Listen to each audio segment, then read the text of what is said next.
பாலசுப்பிரமணியர் அருளால் ஆன்மீக அன்பர்கள், நேயர்கள், ஜோதிட அன்பர்கள் அனைவருக்கும் அன்பான வணக்கங்கள். நான் உங்கள் வாழ்க வளமுடன் ஜோதிடர் ஸ்ரீ குரு சுந்தரவடிவேல். இப்போ பார்த்தீங்கன்னா 2025 நடக்க இருக்கிற தமிழ் புத்தாண்டு எப்படி இருக்குது, என்னென்ன விசேஷங்கள் இருக்குது, ஒவ்வொரு ராசிக்கும் எப்படி இருக்கும், என்ன செய்யலாம், என்ன செய்யக்கூடாது, என்ன விதமான வழிபாடுகள் செய்யணும், ஒவ்வொரு நட்சத்திரங்களுக்கும் என்ன விதமான பலன்கள் இருக்குது, இந்த ஆண்டு முழுவதும் இருக்கக்கூடிய கிரக பெயர்ச்சிகளால் ஏற்படக்கூடிய மாற்றங்கள் என்ன, வளர்ச்சி எப்படி இருக்கும், குடும்ப வாழ்க்கை எப்படி இருக்கும், சுப நிகழ்ச்சிகள் எப்படி இருக்கும், வீடு, வண்டி, வாகனம் மற்றும் அசையும் மற்றும் அசையா சொத்துக்கள் யாருக்கு அமையும், குழந்தை பாக்கியம் யாருக்கு கிடைக்கும் அப்படிங்கும் பல்வேறு விஷயங்களை பற்றி இந்த ஒரு வருடம் இருக்கக்கூடிய மொத்த பலனையும் நம்ம இந்த வீடியோ மூலமாக பார்க்க இருக்கிறோம். இப்போ இந்த விசுவாவசு வருடம் தமிழ் புத்தாண்டுகளில் 60 வருடங்களில் 39வது வருடம் தான் இந்த வருடம். இந்த வருடம் இந்த ஆண்டு பிறக்குது. இந்த வருடத்தில் பிறக்கும் குழந்தைகள் தைரியமாக குழந்தைகளாகவும், எல்லோரையும் அனுசரித்து தெரியக்கூடிய குழந்தைகளாகவும், பண்புள்ள குழந்தைகளாகவும், அது மட்டும் இல்லாமல் தர்ம காரியங்கள், புண்ணிய காரியங்கள் ஈடுபடக்கூடிய குழந்தைகளாகவும் பிறப்பார்கள் அப்படிங்கிறது சித்தர் பாடல்களில் உள்ள ஒரு அமைப்பு. அது மட்டும் இல்லாமல் தன் மகனை சான்றோன் என கேட்ட தாய் அப்படிங்கிறது மாதிரி அந்த குழந்தைகள் பெற்றோருக்கு பெருமை சேர்ப்பார்கள் அப்படிங்கிற ஒரு விஷயமும் இருக்குது. இப்போ இந்த வருடத்தில் இந்த வருட பிறப்பின் அடிப்படையில் சூரியன் அப்படிங்கிற ஒரு ராஜாவாகவும் மந்திரியாகவும் இருக்கிறதுனால அரசியல் மாற்றங்கள், அதிகாரம் சார்ந்த மாற்றங்கள் அப்படிங்கிற ஒரு விஷயம் நடக்க இருக்குது. அதையும் தாண்டி மழை பொழிவு அப்படிங்கிறது ரொம்ப அதீதமாக இருக்குது. விவசாயம் செழிக்கும், தானிய உற்பத்திகள் அதிகரிக்கும். அடுத்து பார்த்தீங்கன்னா மக்கள் செழிப்பமடைவார்கள். வருமானத்தை விட செலவு கம்மியாக இருக்கும், சேமிப்பு அதிகரிக்கும், தங்கம், வெள்ளி, ஆபரணங்கள் வாங்கக்கூடிய தன்மை ஏற்படுது. அது இல்லாமல் பார்த்தீங்கன்னா இந்த காலகட்டத்தில் பசுக்கள் உற்பத்தி அப்படிங்கிற ஒரு விஷயம் ரொம்ப நல்லா இருக்குது.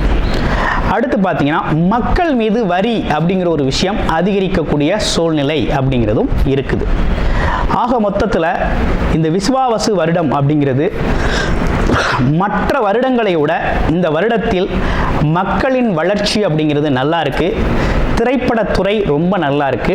பெண்களுக்கான வளர்ச்சி, பெண்களுக்கான திட்டங்கள் அப்படிங்கிற ஒரு விஷயத்தை அரசாங்கங்கள் அதற்கான முக்கியத்துவம் கொடுக்க இருக்கிறாங்க. அந்த வகையில் அவங்களோட தனி முன்னேற்றம் அப்படிங்கிறது இந்த காலகட்டத்தில், இந்த வருடத்தில் ரொம்ப அதிகமாக இருக்கக்கூடிய அமைப்பு இருக்கு. குறிப்பாக எல்லார் குடும்பங்களிலும் சுப நிகழ்ச்சிகள் நடக்கக்கூடிய ஒரு தன்மை, திருமண பாக்கியங்கள் கைகூடக்கூடிய ஒரு அமைப்பு, குழந்தை பாக்கியங்கள் கிடைக்கக்கூடிய அமைப்பு, கோவில் வழிபாடுகள், தர்ம காரியங்கள், புண்ணிய காரியங்களில் மக்கள் ஈடுபடக்கூடிய ஒரு தன்மை அப்படிங்கிறதெல்லாம் ரொம்ப மிக சிறப்பாக இருக்கக்கூடிய இந்த விசுவாவசு வருடத்தில் உங்கள் ராசிக்கு எப்படி தனக்காரகனை ஆட்சி அதிபதியாக கொண்ட தனுசு ராசி அன்பர்களே, தனுசு ராசிக்கு உங்களுடைய ராசிநாதன் இதுவரையும் 6ஆம் இடத்தில் அமர்ந்திருந்தார். ருண ரோக சத்ரு குருவாக அமர்ந்திருந்த இந்த காலம் அப்படிங்கிறது உங்களுக்கு பல்வேறு விதத்தில் பல்வேறு விதமான அனுபவங்களை பெற்றிருக்கிறீங்க. ரொம்ப சிரமங்களை சந்திச்சாச்சு. கடன் பிரச்சனை, நோய் பிரச்சனை, எதிரிகளால் தொந்தரவு அப்படிங்கிறது மாதிரி பல்வேறு விஷயங்களை சந்திச்சாச்சு. இருப்பினும் இந்த வருடம் என்ன நடக்குது அப்படின்னு பார்த்தீங்கன்னா, ராசிநாதன் அப்படிங்கிறவர் மே மாதம் 14ஆம் தேதி பார்த்தீங்கன்னா களத்திர குருவாக 7ஆம் இடத்துக்கு பெயர்ச்சி அடைகிறார்.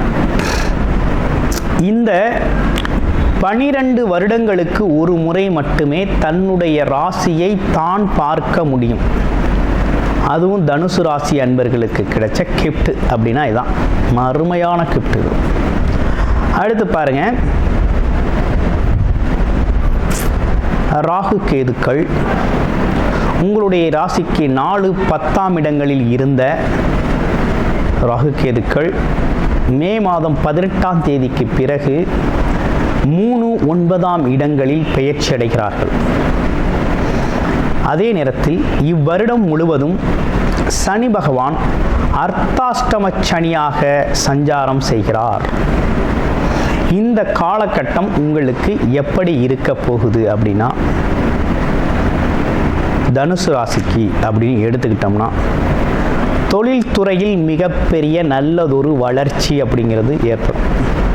இதில் குறிப்பாக என்ன நடந்திருக்குன்னா, உங்களை உங்களுடைய ராசிநாதன் பார்க்கிறார், 7ஆம் பார்வையாக பார்க்கிறார், சமசப்தமாக பார்க்கிறார். கண்டிப்பாக தொழில் வளர்ச்சி உண்டாகும். ஜாயிண்ட் பிஸ்னஸ், கூட்டு தொழில்களில் இருந்து வந்த சிக்கல்கள் தீர்ந்து அந்த பிஸ்னஸும் செழிக்கும், நல்லாயிருக்கும். அடுத்து வேலை வாய்ப்புகள் உறுதியாக கிடைக்கும். வேலையில் இருக்கவங்களுக்கு கண்டிப்பாக மதிப்பு மரியாதை அதிகரிக்கும். வேலைக்கான அங்கீகாரம் உண்டு, புகழ் கௌரவம்லாம் உண்டு. அதே போல் வேலை இல்லாதவர்களுக்கு உறுதியாக வேலை கிடைக்கும். கண்டிப்பாக வேலை கிடைக்கும். வேலைக்கு போயே தான் ஆகணும், வேறு வழி இல்லை. வேலை சார்ந்து முயற்சி பண்ணுறவங்க போயே ஆகணும். அடுத்து பாருங்கள், களத்திர குருவாக இருந்து ராசியை பார்க்கறதுனால உறுதியாக ஒரு விஷயம் நடக்குது இந்த வருஷம் தனுசு ராசிக்கு. நீண்ட நாட்களாக, வெகு நாட்களாக திருமணம் ஆகாமல் இருந்த தனுசு ராசி அன்பர்கள் அனைவருக்குமே உறுதியாக திருமணம் இந்த வருடத்தில் நடந்தேறும். கண்டிப்பாக திருமணம் நடக்கும். அதில் சொல்லி வச்சுக்கோங்க, எழுதி வச்சுக்கோங்க. உறுதியாக திருமணம் நடக்கும். திருமண பந்தத்துக்குள்ளே கண்டிப்பாக போயிடுவீங்க. திருமண தடைகள் அனைத்தும் நீங்கும். திருமணம் சார்ந்த தடைகள் அனைத்தும் நீங்கும். கணவன் மனைவி ஒற்றுமை அதிகரிக்கும். வாக்குவாதங்கள், சிறு சிறு மனஸ்தாபங்களால் பிரிந்தவர்கள் கூட ஒன்று சேரக்கூடிய அமைப்பு உருவாயிருக்கு.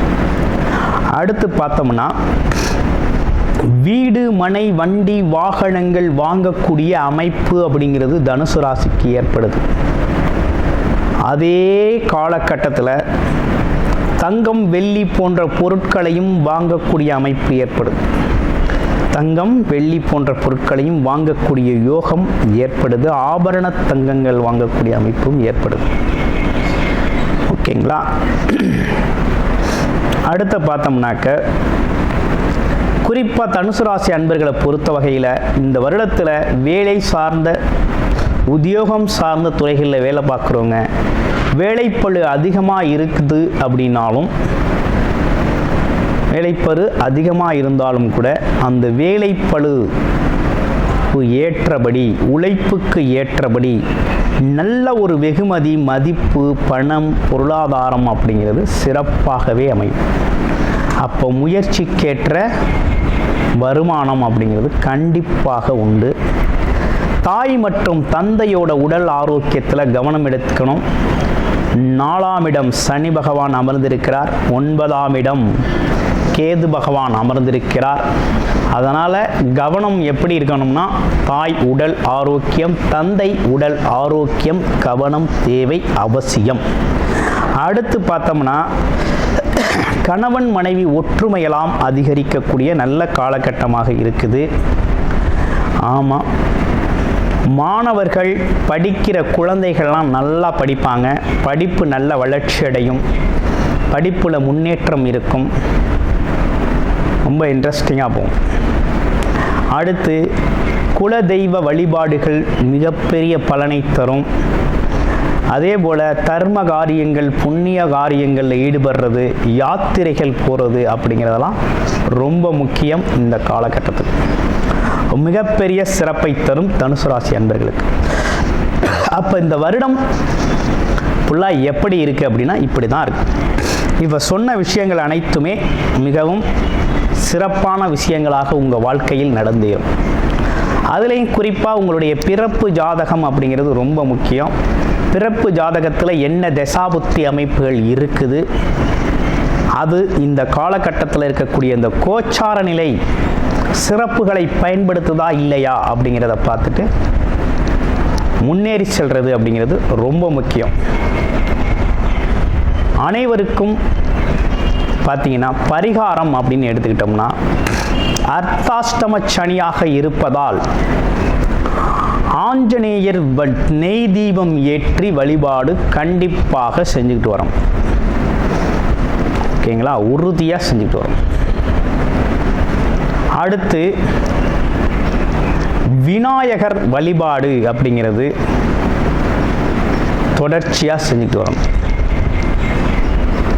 அதுலேயும் சக்தி விநாயகர் ஆலயங்களில் சித்தி விநாயகர் ஆலயங்களிலும் வழிபாடு செய்கிறது ரொம்ப நல்லது. அனைவருக்கும் இனிய புத்தாண்டு நல்வாழ்த்துக்கள்.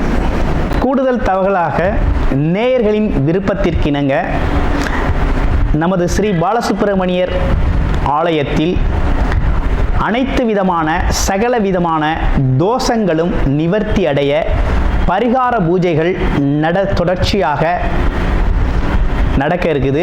அது மட்டும் இல்லாமல் திருமண தடை, குழந்தையின்மை, தொழில் முன்னேற்றம், வேலை வாய்ப்பு கிடைத்தல், ராகுகேது தோஷங்கள் நிவர்த்தி அடைய, குலதெய்வ அருள் கிடைக்க, கடன் பிரச்சனை தீர, வாழ்வில் பணம் பொருள் செல்வாக்கு அதிகரிக்க, இப்படிப்பட்ட விஷயங்களுக்காக பல்வேறு விதமான சகல பிரச்சனைகளுக்கும் தீர்வு கிடைக்கும் வகையில் பரிகார பூஜைகள் நமது ஸ்ரீ பாலசுப்பிரமணியர் ஆலயத்தில் நேயர்களின் விருப்பத்தின் பேரில் தொடர்ச்சியாக நடக்கிறதுக்கு.